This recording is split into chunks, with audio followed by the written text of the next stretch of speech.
Hello दोस्तों, मैं हूं मनीष और स्वागत है मेरे YouTube channel easy to code पर। और आज है डे 2 जिसमें हम देखने वाले हैं HTML एलिमेंट टाइप्स। इसके अलावा भी हम कुछ बेसिक देख रहे होंगे, तो वो बेसिक होने वाले हैं। तो इन 5 टॉपिक को हम देखने वाले हैं जिनमें हम पढ़ेंगे HTML टैग्स और एलिमेंट्स क्या होते हैं। टैग्स और एलिमेंट के बीच में जो कन्फ्यूज़न क्रिएट होता है कि किसे टैग और एलिमेंट कहा जाए, तो उनके बीच का डिफरेंस भी हम जान रहे होंगे। उसके अलावा हम देखेंगे HTML डॉक्यूमेंट स्ट्रक्चर क्या होता है। फिर हम HTML page source inspect tool को भी जान रहे होंगे, जो कि बहुत यूज़ किया जाता है डेवलपर के द्वारा। और HTML एलिमेंट टाइप्स को भी देख रहे होंगे। तो देखते हैं कि HTML टैग्स क्या होते हैं। तो टैग्स होते हैं कंटेनर की तरह, which contain our website content. तो टैग्स को लिखने के लिए HTML में एक स्पेसिफिक फॉर्मेट होता है। तो हमें किसी भी टैग को लिखने के लिए सबसे पहले इन एंगुलर ब्रैकेट का यूज़ करना होता है। फिर इन एंगुलर ब्रैकेट के बीच में टैग का नाम, और अगर वो क्लोजिंग टैग है तो उसे क्लोज भी करना होता है। और क्लोज करने के लिए जब क्लोजिंग टैग का यूज़ करते हैं तो एंगुलर ब्रैकेट के साथ उसमें स्लैश का भी यूज़ किया जाता है। तो ये इस तरह हम HTML में एक टैग्स को लिख रहे होते हैं। तो हमने देखा कि टैग्स क्या होता है। जैसे कि एग्जांपल के लिए ले सकते हैं कि पैराग्राफ टैग। जैसे कि नाम से पता चल रहा है कि पैराग्राफ टैग किस लिए यूज़ किया जाता है। पैराग्राफ टैग किसी भी पैराग्राफ को लिखने के लिए यूज़ किया जाता है। तो पैराग्राफ टैग को हमने एंगुलर ब्रैकेट के बीच में लिखा, फिर उसका क्लोजिंग टैग। तो ये HTML में टैग्स होते हैं जिनमें हमारी वेबसाइट का कंटेंट डिफाइन होता है। अगर तुम्हें हेडिंग लिखनी है तो हेडिंग, कुछ डिव टैग भी होते हैं, स्पिन टैग भी होते हैं। तो इन टैग के बारे में हम वीडियो नंबर 3 में देख रहे होंगे कि कौन कौन से टैग होते हैं जिनसे मेनली मिलकर हमारी वेबसाइट बन रही होती है। लेकिन अभी के लिए हम देखते हैं, हमने देखा कि टैग को कैसे लिखा जाता है। तो एलिमेंट्स क्या होते हैं, अगर हम देखें तो इन HTML एलिमेंट के टैग के बिटवीन हम अपने वेबसाइट का कंटेंट लिख रहे होते हैं। कि अगर तुम पैराग्राफ लिख रहे हो तो पैराग्राफ का कंटेंट जो कि हमारे टैग के बीच का स्पेस है वहाँ हम लिख रहे होंगे। तो हम अगर टैग और उस कंटेंट को मिला लें तो ये पूरा एक एलिमेंट बना रहे होते हैं। तो एलिमेंट्स क्या है, टैग के साथ उसके कंटेंट को भी हम उस पूरी टैग को उसके कंटेंट के साथ हम उसको एलिमेंट कहते हैं। तो हमने देखा कि टैग्स और एलिमेंट्स क्या है। तो अब हम देखते हैं कि HTML के डॉक्यूमेंट स्ट्रक्चर क्या होता है। तो हमने पिछले वीडियो में देखा कि था कि हमने अपनी वेबसाइट का जो स्ट्रक्चर बनाया था, जिसमें हमने बॉयलरप्लेट जनरेट की थी कि आखिर में हमें किसी भी वेबसाइट के HTML को लिखने के लिए हमें कौन सा कोड लिखना होता है। तो उसके लिए हमने देखा था कि हम उसमें मेनली 4 टैग का यूज़ करते हैं, जिसमें HTML टैग जो कि रूट एलिमेंट होता है, उसके अलावा हेड टैग होता है, फिर टाइटल और बॉडी। तो हम इन टैग का यूज़ क्यों करते हैं, ताकि हमारे ब्राउज़र को अंडरस्टैंड हो सके कि हाँ ये एक HTML फाइल है। तो हमारा ब्राउज़र वो HTML फाइल रीड कर हमें हमारी वेबसाइट को शो कर रहा होता है। तो उसको हम VS कोड में देखते हैं। तो हम फोल्डर बना देते हैं यहाँ पर डे 2, इसके अंदर एक फ़ाइल बना लेते हैं। फाइल का नाम कुछ भी हो सकता है, लेकिन हम index.html देंगे नाम, ठीक है। तो हमने देखा था कि हम HTML की बॉयलरप्लेट को कैसे लिखते हैं, तो इसको एक बार फिर से देख लेते हैं। तो सबसे पहले हमें उसका वर्जन डिफाइन करना होता है कि इसका डॉक्यूमेंट टाइप क्या है, हम HTML के किस वर्जन को यूज़ कर रहे हैं। इसके लिए हम लिखते हैं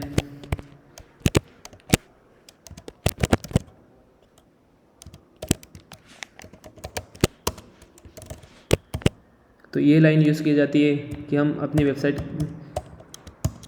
अपनी HTML फाइल में दिखा सके कि हाँ हम HTML के किस वर्जन को यूज़ कर रहे हैं, HTML वर्जन। और डॉक टाइप एक टैग, ये भी एक टैग है जो कि हमारे डॉक्यूमेंट टाइप को बता रहा होता है।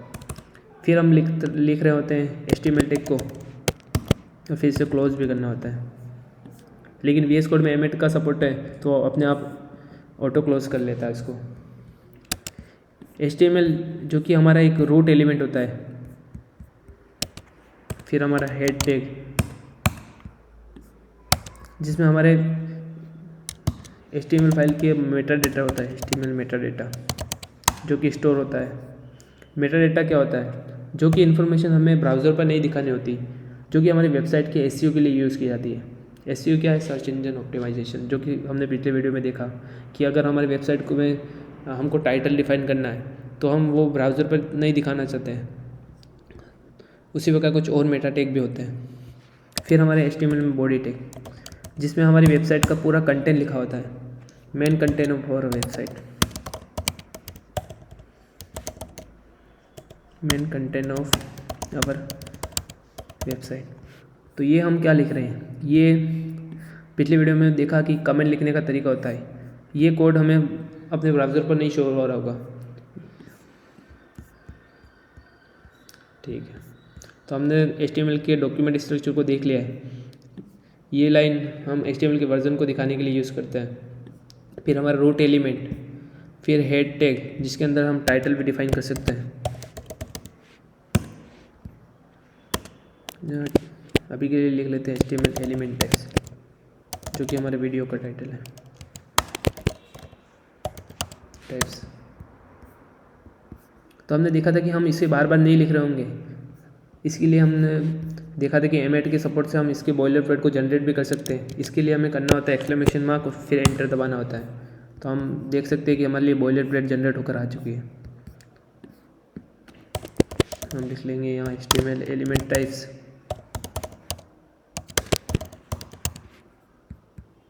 और यहाँ हम अभी के लिए एक हेडिंग लिख लेते हैं, हेलो वर्ल्ड। वैसे रन करने के लिए हमें एक्सटेंशन डाउनलोड करता है लाइव सर्वर। अगर आपने डाउनलोड किए तो आपको ये गो लाइव का बटन लिख रहा होगा, तो हम गो लाइव के बटन पर क्लिक करेंगे। तो हमने देखा हेलो वर्ल्ड। तो हमने HTML के स्ट्रक्चर को पहले भी देखा था। तो अब हम देखते हैं HTML के एलिमेंट टाइप्स के बारे में।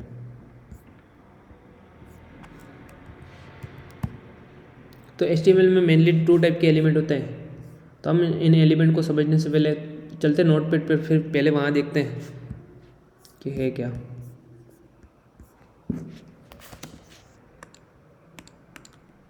HTML element types, elements types. तो HTML में मेनली 2 टाइप के एलिमेंट्स होते हैं।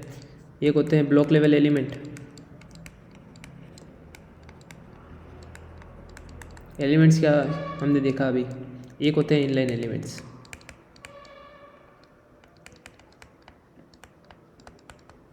Inline elements.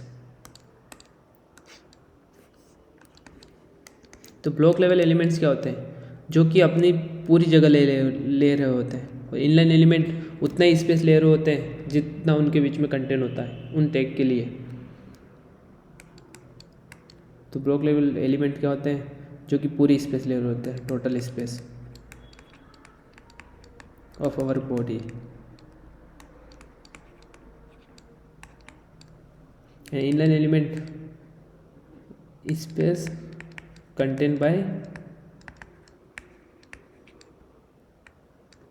कंटेंट, कि जितना भी कंटेंट है उतनी स्पेस ले रहे होंगे। तो हम देखते हैं कि HTML के ब्लॉक लेवल इनलाइन एलिमेंट आखिर में दिखते कैसे हैं, कि इन ब्लॉक लेवल और इनलाइन एलिमेंट की डीप अंडरस्टैंडिंग के लिए हम कोड पे चलते हैं और देखते हैं। तो इसके लिए हम 2 टैग को अभी देख रहे होते हैं, बाकी टैग को हम बाद में भी देख रहे होंगे, जैसे कि हेडिंग टैग क्या होते हैं, पैराग्राफ टैग क्या है। हेडिंग टैग जैसे कि नाम से पता चल रहा है कि हमें HTML में किसी भी अपनी वेबसाइट में हेडिंग देनी है तो हम हेडिंग टैग का यूज़ कर रहे होंगे। अगर उस पैराग्राफ है तो पैराग्राफ टैग का यूज़ कर रहे होंगे। उसी प्रकार अभी के लिए हेडिंग देखते हैं कि हेडिंग एक इनलाइन है या ब्लॉक लेवल एलिमेंट।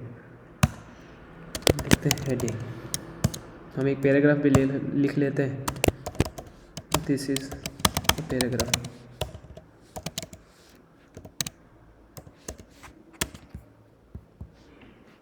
तो हमें इसे सेव करने की ज़रूरत नहीं है, क्योंकि टॉगल ऑटो सेव हमारे लिए पहले से सेव करके देगा वो।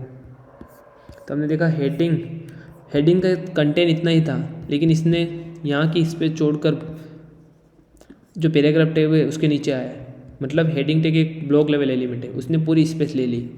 पैराग्राफ टैग ने भी पूरी स्पेस ले ली है उसका कंटेंट। उसके नीचे कोई और पैराग्राफ लिख के देख लेते हैं। तो हमने देखा कि पैराग्राफ टैग भी एक ब्लॉक लेवल एलिमेंट है, क्योंकि वो पूरी स्पेस ले रहा है। तो हमें कैसे पता चलेगा कि ये पूरी स्पेस ले रहा है कि नहीं? उसके लिए हम यूज़ करते हैं इंस्पेक्ट एलिमेंट। तो इंस्पेक्ट एलिमेंट्स को जानने से पहले हम देखते हैं कि HTML व्यू पेज सोर्स क्या होता है। तो हम कुछ टाइम क्या होता है कि हम किसी वेबसाइट से इंस्पिरेशन लेकर हम देखना चाहते हैं कि उसकी HTML कैसे लिखी हुई है, ताकि हम अपनी HTML को बेस्ट प्रैक्टिस के साथ लिख सकें। तो हम किसी भी वेबसाइट के HTML को देख सकते हैं। तो उसके लिए आपको किसी वेबसाइट पे जाना है। अभी हम विकिपीडिया की मेन वेबसाइट के फर्स्ट पेज पे हैं। तो अगर हमें देखना है इसका पेज सोर्स, तो हम राइट क्लिक करेंगे और देखेंगे व्यू पेज सोर्स, तो हमें उसका पूरा HTML दिखने वाला है, जैसे कि हम देख सकते हैं।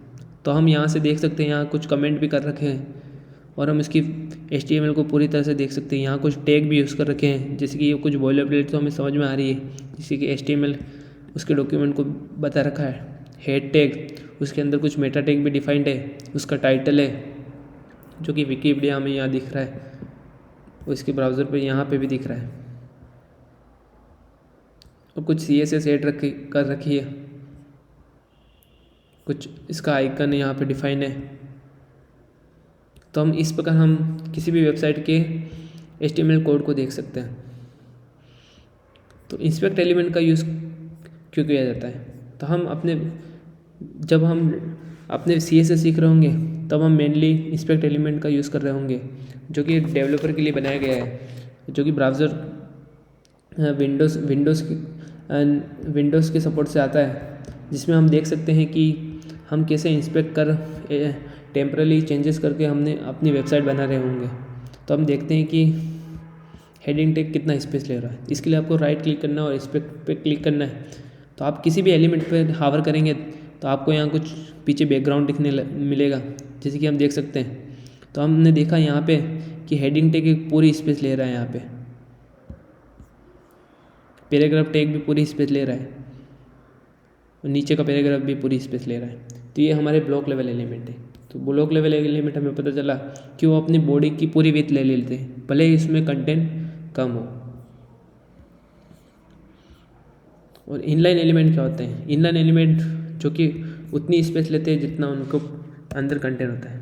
तो एक इनलाइन एलिमेंट का एग्जांपल लेते हैं स्पेन टैग। इन टैग को हम डिटेल में जान रहे होंगे अगले वीडियो में, लेकिन अभी के लिए स्पेन टैग को यूज़ कर लेते हैं। स्पेन टैग, तो उसके नीचे एक और स्पेन टैग डाल देते हैं, स्पेन टैग 2, स्पेन टैग 1। बस चलते हैं ब्राउज़र पर, आउटपुट देखते हैं। तो हमने देखा स्पेन 1 टैग, यहाँ पे तो हमने अगले लाइन में लिखा था, लेकिन ये एक साथ आ गए। इसका मतलब ये इनलाइन एलिमेंट है। इसको हावर करके भी देख सकते हैं। जैसे हमने हावर किया, इसने इतनी स्पेस ली जितना कि इसके अंदर कंटेंट था, फिर अगला एलिमेंट उसके साथ आ गया।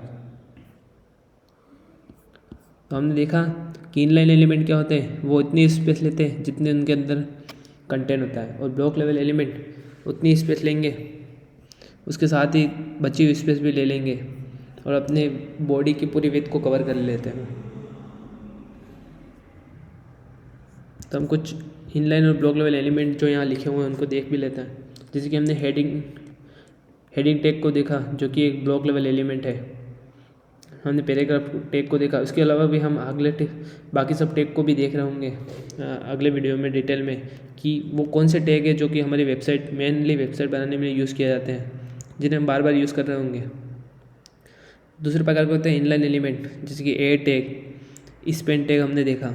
इसके अलावा भी कुछ टैग है जिन्हें हम देख रहे होंगे।